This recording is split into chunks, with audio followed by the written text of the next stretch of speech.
Или сте?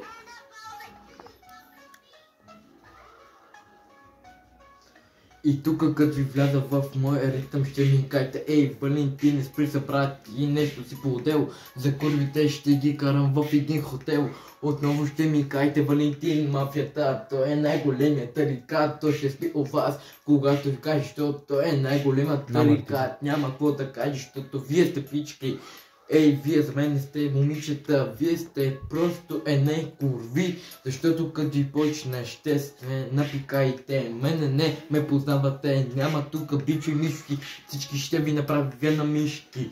Мене не ме познавате, още от хлапе, аз съм си лудо. Когато ви видях, вие бехте като пички, но сега се променихте, изглеждате на мишки. Вместо маратонки си купила бутонки, такива прости като тебе мачкам като бомбонки. Прави се на кифла, не знаеш, че се пикла. Пред мене кучка лиго, зад мене като пигла. Аре, давай, дърпай и не се набутвай, или чакай малко, вземи и си го пъхай. После се надъхай и накрая духай.